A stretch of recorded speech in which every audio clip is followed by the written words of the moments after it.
Good morning students, हमारी class में आपका फिर से स्वागत है। देखो, पिछले वीडियो में हमने बात करी थी या पिछली कक्षा में हमने बात करी थी मानवेतर भाषा के बारे में, मानव से इतर जो प्राणी हैं उनकी भाषा के बारे में। आज का विषय हमारा है भाषा के अभिलक्षण। भाषा के अभिलक्षण। देखो, भाषा के अभिलक्षण बोल दो या भाषा की विशेषता बोल दो, एक ही बात होती है। तो देखो, जब हम भाषा की बात करते हैं तो सबसे पहली जो विशेषता हम यहाँ लिख रहे हैं वो है यादृच्छिकता। यादृच्छिकता। यादृच्छिकता का मतलब क्या होता है? यादृच्छिकता का मतलब होता है कि जैसी इच्छा है या फिर माना हुआ, मतलब कि जो रूढ़ियों से जो चीज़ मानी जा रही है या जो मानी हुई है या जैसी इच्छा है उसके हिसाब से उसको बोल दिया। इसको अगर हम शाब्दिक रूप में अगर शब्दों में बांधना चाहें तो हम ये लिख सकते हैं कि शब्द और अर्थ के में कोई तार्किक या कोई प्राकृतिक संबंध नहीं होता। यादृच्छिकता का मतलब है कि भाषा के शब्द और अर्थ, भाषा के शब्द और अर्थ में, शब्द और अर्थ में कोई तार्किक या प्राकृतिक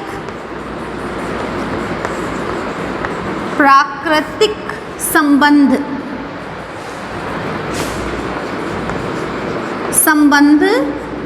नहीं होता।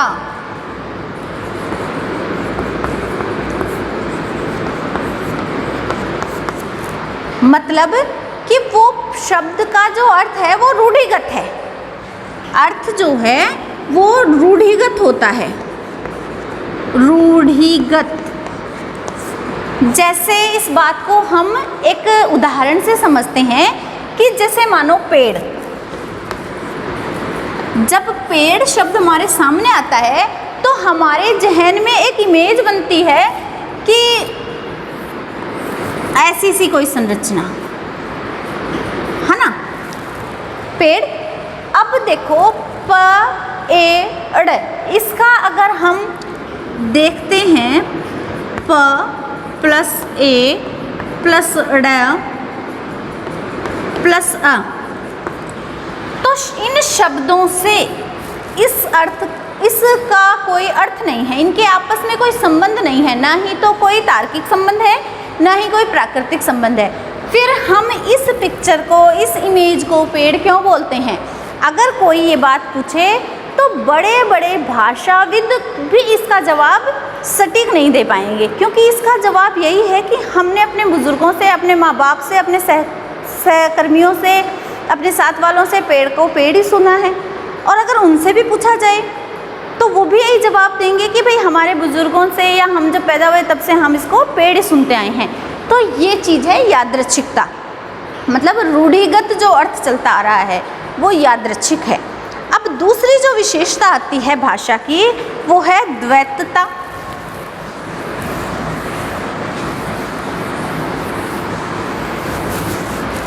वो है द्वैतता या संरचना द्वित्व। द्वैतता या संरचना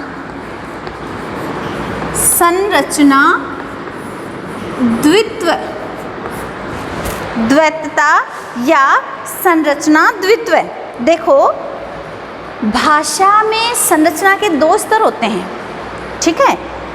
कौन कौन से होते हैं? दो स्तर। एक तो अभिव्यक्ति स्तर होता है, एक होता है कथ्य का अर्थयुक्त स्तर, एक तो अभिव्यक्ति का अर्थहीन स्तर। संरचना द्वित्व का मतलब है भाषा के दो स्तर होते हैं। पहला स्तर अभिव्यक्ति का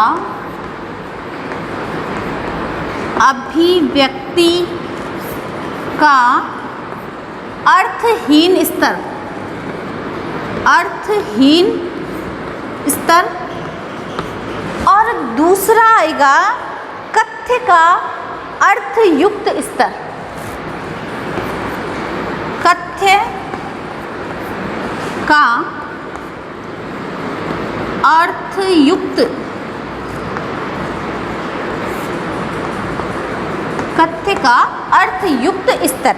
अब देखो इस बात को हम समझते हैं, एक एग्जाम्पल लेते हैं हम। आजकल हमारे पास एक शब्द है आजकल,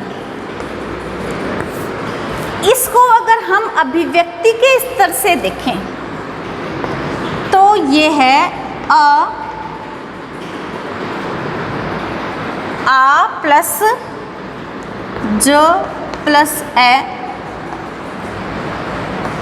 प्लस क प्लस अ प्लस ल।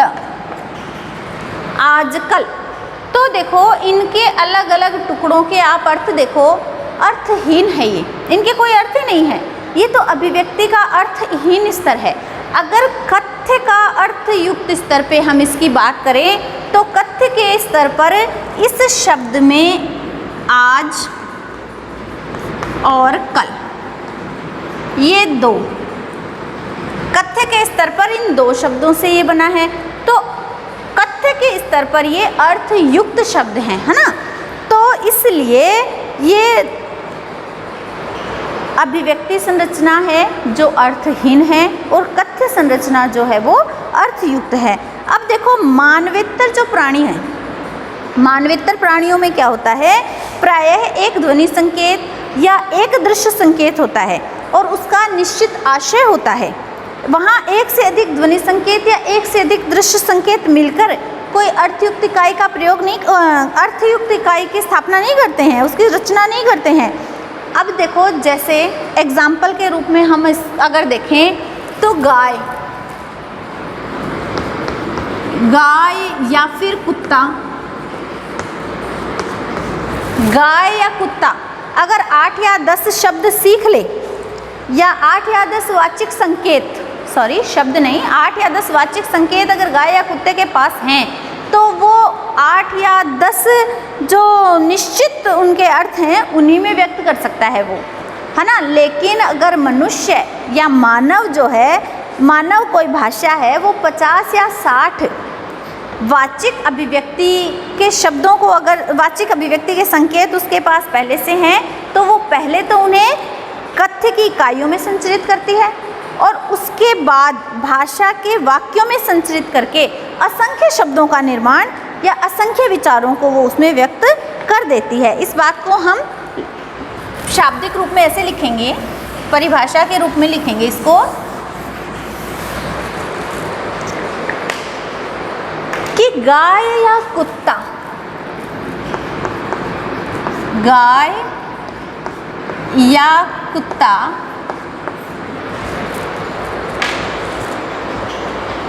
जैसे प्राणी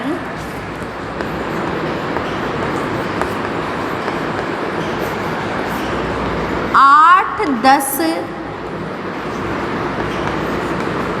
ध्वनि, 8-10 ध्वनि संकेतों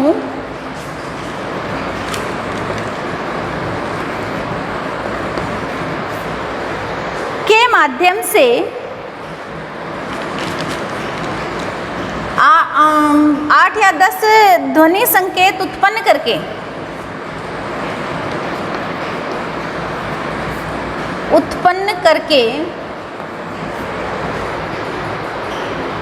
उतने ही अर्थों को व्यक्त कर पाते हैं, केवल उतने ही अर्थों को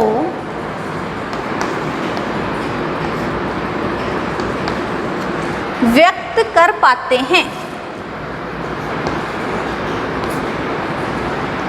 व्यक्त कर पाते हैं। जबकि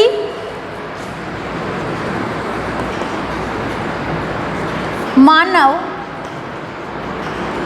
भाषा, जबकि मानव भाषा 50-60 जबकि मानव भाषा 50-60 वाचिक अभिव्यक्ति के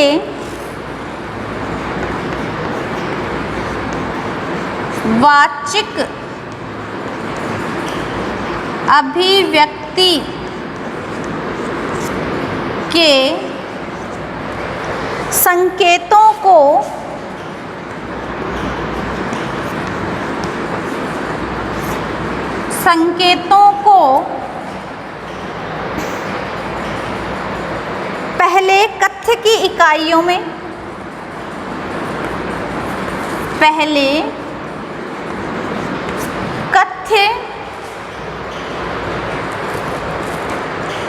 देखो आपको ये लिखना है, आप पोज करके लिख लो, मैं ऊपर का मिटाने वाली हूँ, है ना।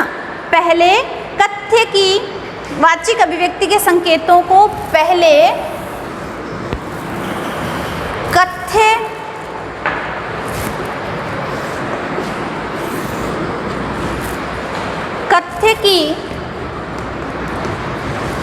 कथ्य की इकाइयों में संचरित करती है, इकाइयों में संचरित करती है। पहले कथ्य की इकाइयों में संचरित करती है, जिससे भाषा के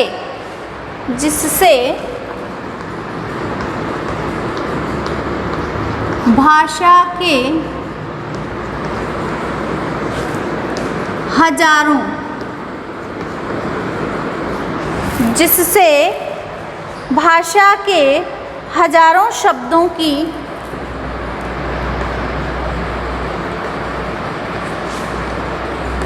रचना होती है।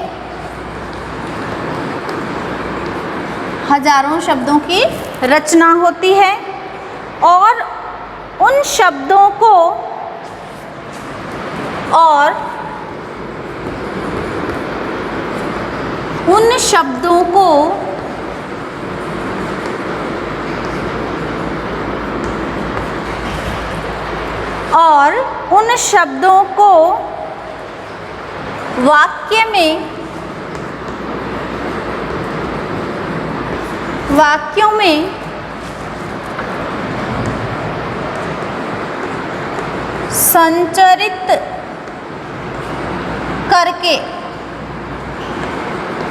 वाक्यों में संचरित करके असंख्य भावों और विचारों को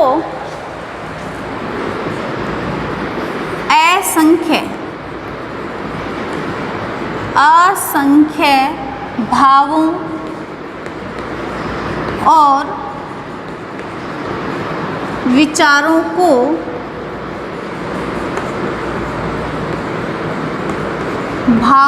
और विचारों को अभिव्यक्त किया जा सकता है।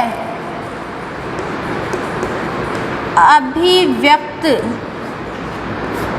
किया जा सकता है। ये जो थी, ये बात द्वैतता या संख्याद्वित्व की थी।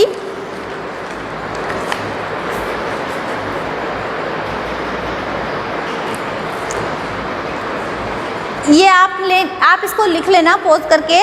इसके बाद हम अगली विशेषता की तरफ बढ़ते हैं, जो कि है सृजनात्मकता।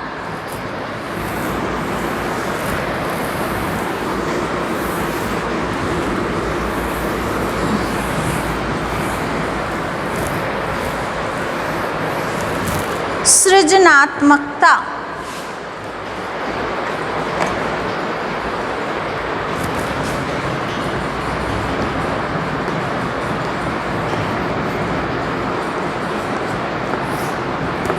देखो, जब हम सृजनात्मकता की बात करते हैं तो भाषा में जो शब्द और रूप है वो तो सीमित हैं, है ना। लेकिन हम उन शब्दों से और उन रूपों से बहुत सारे शब्द बना लेते हैं, बहुत सारे वाक्य बना लेते हैं। रोज़ रोज़ नए नए शब्द हमारे सामने आते हैं। कई बार तो हम ऐसे शब्दों को सुनते हैं या ऐसे शब्दों का प्रयोग करते हैं हम जिनको हमने पहले कभी सुना नहीं या पहले कभी देखा नहीं, जिनके बारे में पहले कभी हमने चर्चा नहीं की या जो हमारे प्रयोग में एकदम नए नए आए हैं, फिर भी हम उनको आसानी से बोल देते हैं। और मज़े की बात यह है कि श्रोता भी आसानी से समझ लेते हैं। जैसे देखो, छोटे बच्चे हैं, वो विचित्र विचित्र शब्दों का प्रयोग करते हैं जो हमने पहले कभी सुने नहीं, देखे नहीं। जैसे देखो, बच्चे को पानी मांगना है, हम पानी को क्या बोल सकते हैं? जल, बारी, नीर, सलिल, पै, पानी, तोय, उदक, अम्बु। इनमें से कोई भी अगर नाम हम लेते हैं तो वो पानी होता है। लेकिन अगर बच्चा कहे मुझे तो मम चाहिए, बच्चा कहता है मम, हम समझ जाते हैं कि बच्चे को पानी चाहिए। क्यों? तो वक्ता जो है वो नित्य नए नए शब्दों का प्रयोग करता है और श्रोता उसकी बात को समझ भी जाता है। यही सृजनात्मकता है। मतलब परिस्थितियों और संदर्भों के अनुसार वक्ता का नए नए वाक्यों की रचना करना, परिस्थितियों और संदर्भों के साथ परिस्थितियों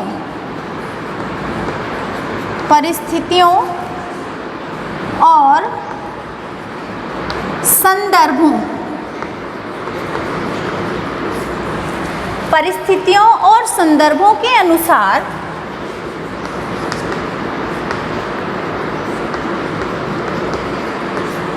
वक्ता का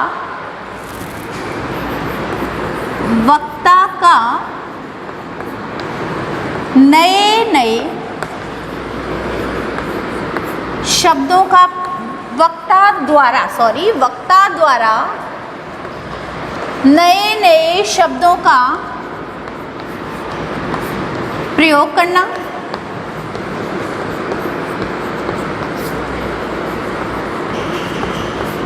और भाई वक्ता ने तो प्रयोग कर दिया, लेकिन श्रोता द्वारा उसका अर्थ भी ग्रहण कर लेना, श्रोता द्वारा उस चीज को समझ भी लेना और श्रोता द्वारा उनको समझ लेना,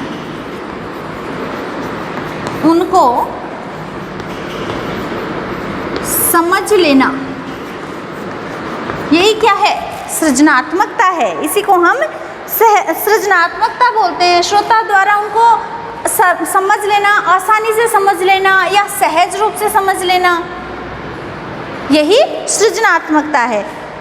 हाँ, कई बार इसका अपवाद होता है, जैसे मधुमक्खी है, वो इसका अपवाद है ना। मधुमक्खी की भाषा में भी सृजनात्मकता है, भले ही वो बहुत कम मात्रा में हो, लेकिन उसमें सृजनात्मकता है। परंतु जो अन्य जीव जंतु हैं, मानव के इतर जो अन्य प्राणी हैं, उनमें उनकी भाषा में सृजनात्मकता नहीं है, उनमें वो सृजन नहीं कर सकते हैं। मानव भाषा का कोई भी वक्ता ऐसे वाक्य की रचना कर सकता है जो उसकी भाषा के समग्र इतिहास में कभी बोला न गया हो, है ना। मानव भाषा का कोई भी वक्ता मानव भाषा का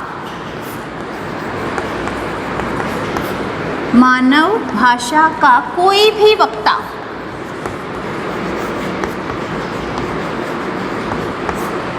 मानव भाषा का कोई भी वक्ता ऐसे वाक्य की रचना कर सकता है, ऐसे वाक्य की रचना कर सकता है। मानव भाषा का कोई भी वक्ता ऐसे वाक्य की रचना कर सकता है जो उसकी भाषा के समग्र इतिहास में, जो उसकी भाषा के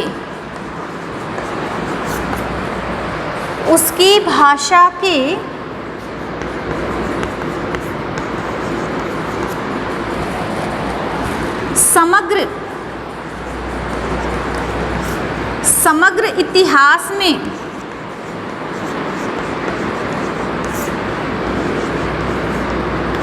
जो उसकी भाषा के समग्र इतिहास में पहले कभी बोला ही नहीं गया हो, कभी बोला न गया हो, कभी बोला न गया हो,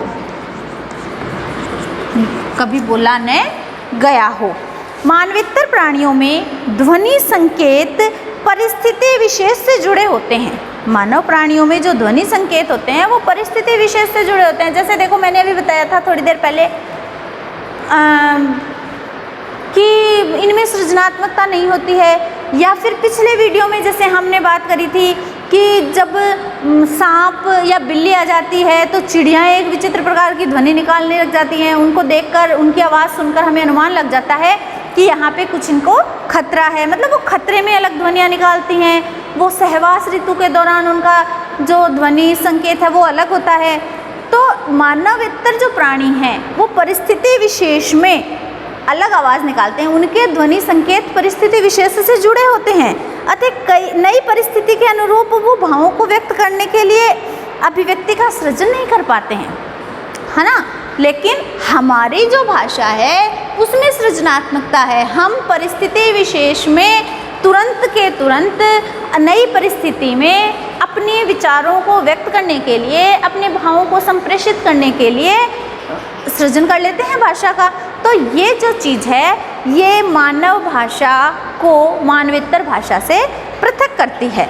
फिर अगली विशेषता हमारी आती है अंतर्विनिमयता या व्यक्तिहारिता।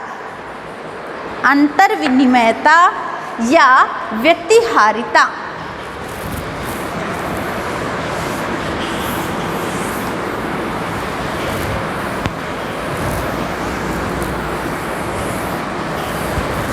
अंतर्विनिमयता, अंतर्विनिमयता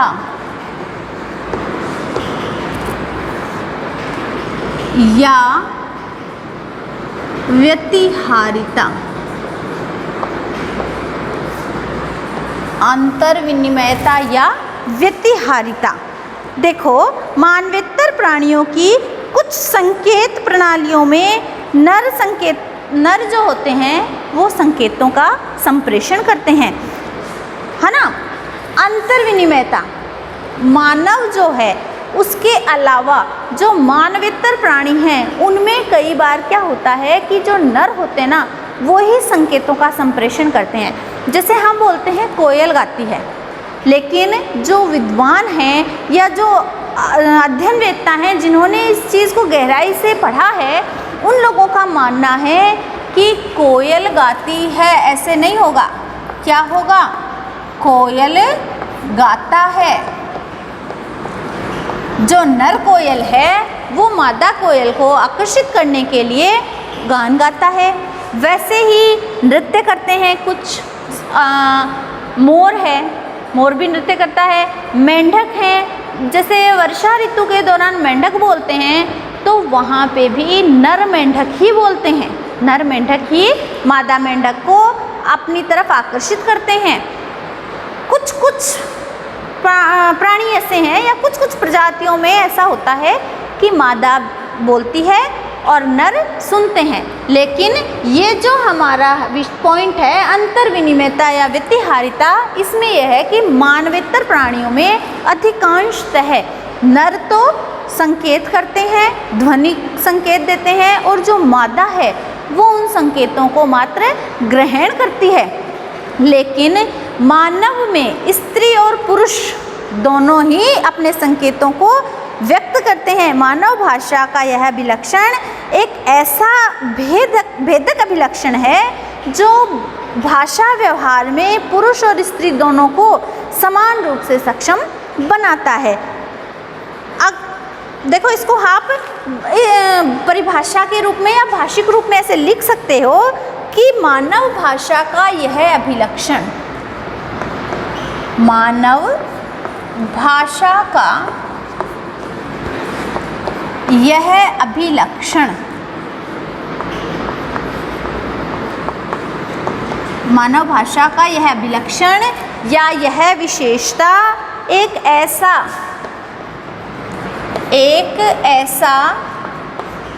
भेदक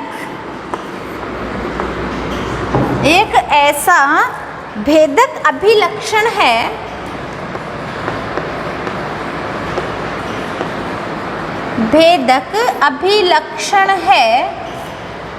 जो भाषा व्यवहार में, जो भाषा व्यवहार में, जो कि भाषा व्यवहार में पुरुष और स्त्री, पुरुष और स्त्री, पुरुष और स्त्री दोनों को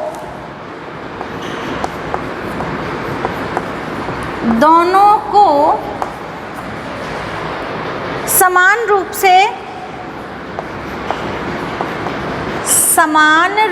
से सक्षम बनाता है, सक्षम बनाता है, जो कि दोनों को समान रूप से सक्षम बनाता है। ये तो थी अंतर विनिमयता या व्यतिहारिता। अब बात आती है अगली विशेषता की, जो कि है विस्थापन।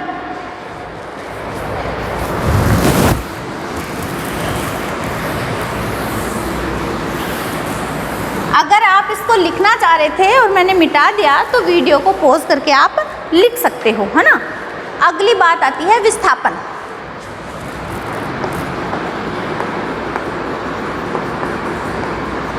विस्थापन, देखो जब हम विस्थापन की बात करते हैं तो मानव भाषा का प्रयोग प्रवक्ता की तात्कालीन परिस्थितियों से भिन्न परिवेश के संदर्भ में किया जा सकता है ना। मानव भाषा का जो प्रयोग है वो प्रवक्ता या बोलने वाला या वक्ता की जो तत्कालीन परिस्थितियां हैं उनसे भिन्न भी वो उनका प्रयोग कर सकता है। जैसे मैं अभी आपकी क्लास ले रही हूँ, यहाँ पे मैं आपसे बात कर रही हूँ, लेकिन अगर हम चाहें तो मैं अपना इतिहास भी आपको बता सकती हूँ, या मेरा आगे क्या प्लान है या मैं आगे क्या सोचती हूँ मैं उसके बारे में भी आपसे चर्चा कर सकती हूँ।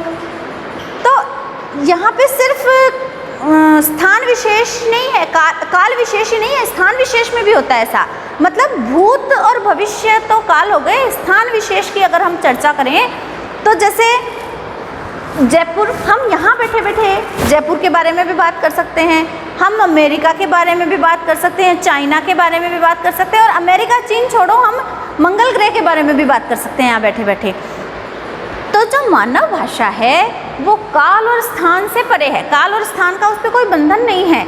लेकिन देखो काल की दृष्टि से और स्थान की दृष्टि से जो मानवेतर प्राणी है वो अपनी भाषा का प्रयोग नहीं कर सकते, वो सिर्फ तत्काल की बात कर सकते हैं। फिलहाल उसे भूख लगी है तो वो पक्षी है या वो पशु है या वो कुत्ता है वो भौंकेगा, लेकिन वो आपको ये नहीं समझा पाएगा कि मुझे 2 रोटियां और दे दो तो मुझे रात को भूख लगेगी तो मैं खा लूँगा। भविष्य के लिए नहीं बता सकता।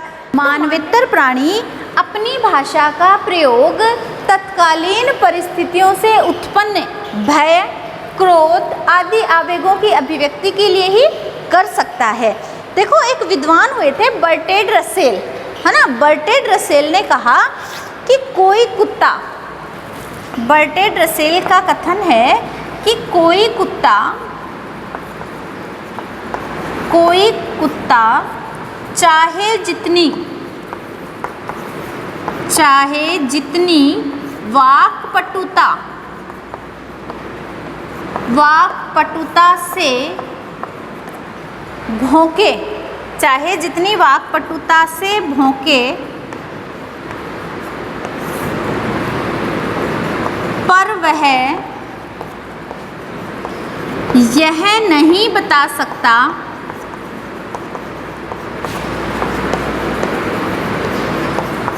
कि उसके माता पिता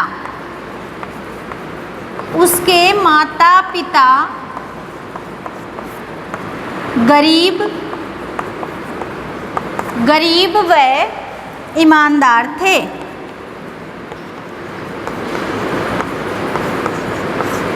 गरीब व ईमानदार थे। देखो भाषा की हमने 10 विशेषताओं को यहाँ वर्णन के लिए लिया है। हम भाषा की 5 विशेषताओं के बारे में बात कर चुके हैं और अब हम छठे अभिलक्षण पर आते हैं जो कि है अनुकरण ग्राह्यता। अनुकरण ग्राह्यता मतलब अनुकरण। ग्राह्यता से मतलब होता है कि जो मानव की भाषा है वो अनुकरणीय है। मनुष्य अनुकरण से सीखता है। मानवेतर प्राणियों में अनुकरण की भाषा बहुत ही कम देखने को मिलती है। देखो, कोई भी बच्चा जब अपनी माँ के पेट से पैदा होता है ना, तो उसे कोई भाषा नहीं आती है। वो जिस परिवेश में रहता है, जैसे लोगों के साथ रहता है, वो वैसे ही भाषा सीखने लग जाता है। जैसे एक उदाहरण हम ऐसे लें कि जैसे एक जर्मन दंपत्ति है। एक जर्मन दंपत्ति का बच्चा, नवजात शिशु, अगर उसको हिंदुस्तान लाया जाए, हम भारतीयों के साथ रखा जाए, तो वो जर्मनी न सीखकर, अपने माँ बाप की पैतृक भाषा न सीखकर, वो भारतीय भाषाओं में से कोई एक भाषा सीखेगा।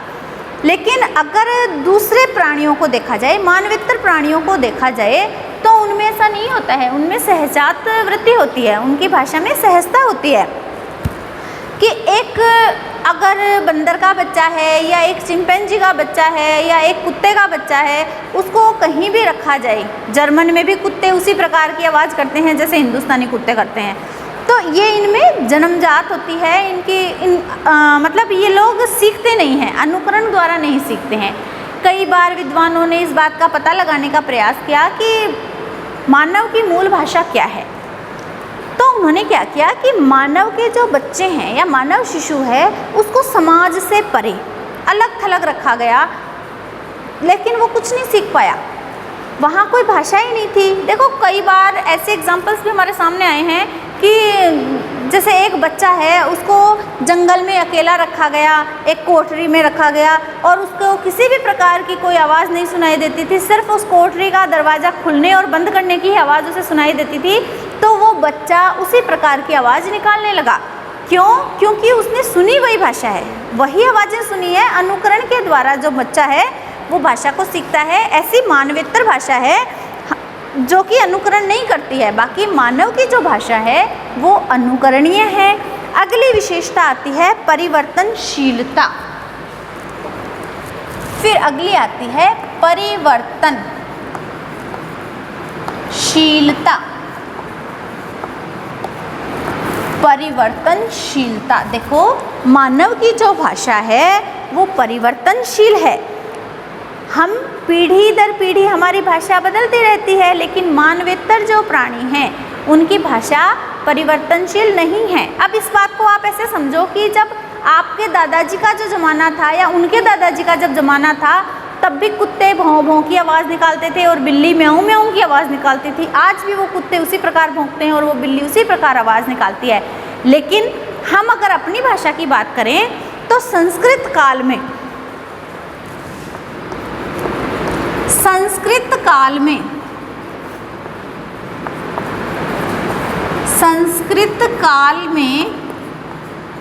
कर्म हुआ करता था।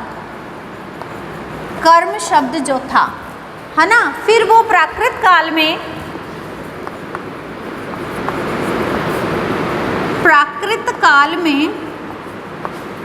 कम हुआ। प्राकृत काल में क्या हुआ? वो कम हुआ। और आधुनिक काल में वही शब्द क्या हो गया? काम हो गया। भाषा में परिवर्तन आया। पहले कर्म, फिर कम और फिर काम, जिसे हम ऐसे बोल देते हैं ना, तत्सम तद्भव या फिर देशज। तो यही परिवर्तन है। लेकिन कुत्तों में, बिल्लियों में, चिड़िया में, इनमें कोई भाषा में परिवर्तन नहीं है। इसलिए हम कह सकते हैं कि मानव भाषा परिवर्तनशील है और मानवेतर प्राणियों की भाषा परिवर्तनशील नहीं है। फिर अगली विशेषता आती है विशेषीकरण।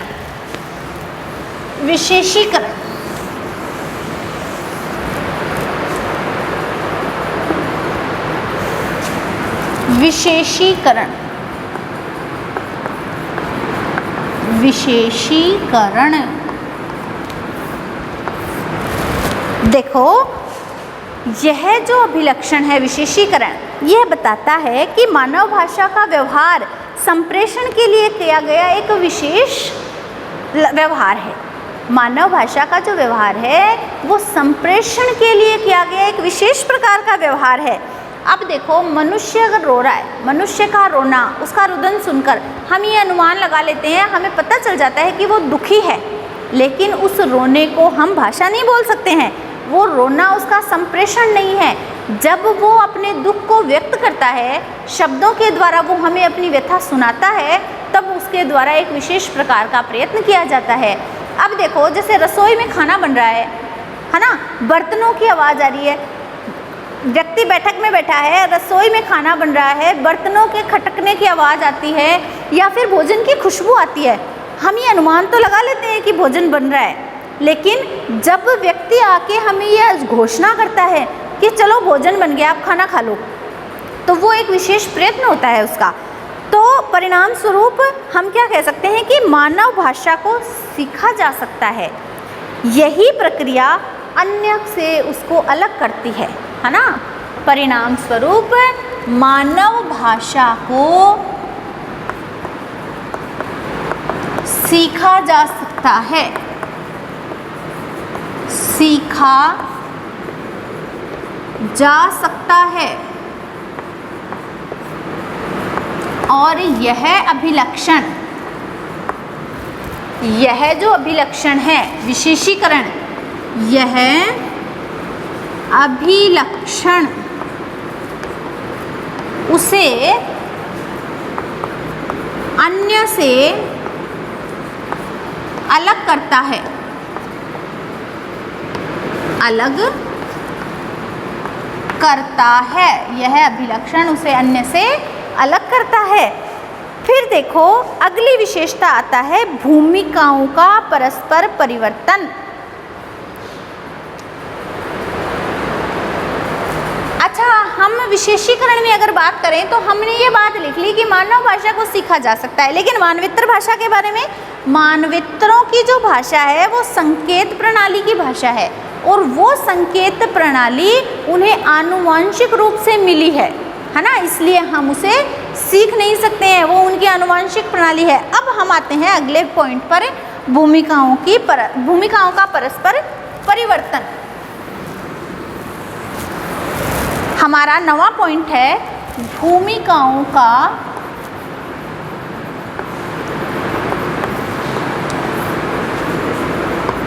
परस्पर परिवर्तन।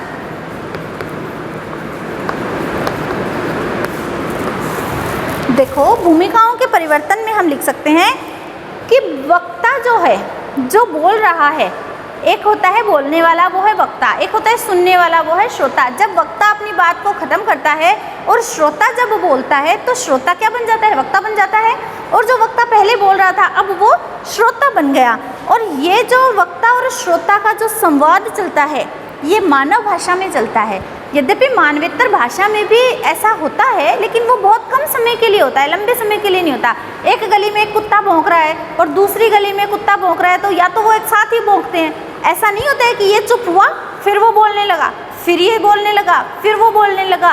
एक क्रम नहीं बनता है इनमें। अगर ये क्रम बनता भी है ना तो वो बहुत कम समय के लिए, बहुत ही निश्चित अवधि के लिए बनता है।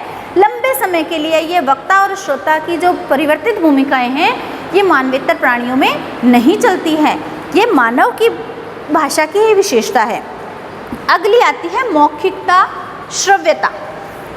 10वीं जो विशेषता है वो है मौखिकता। मौखिकता, श्रव्यता।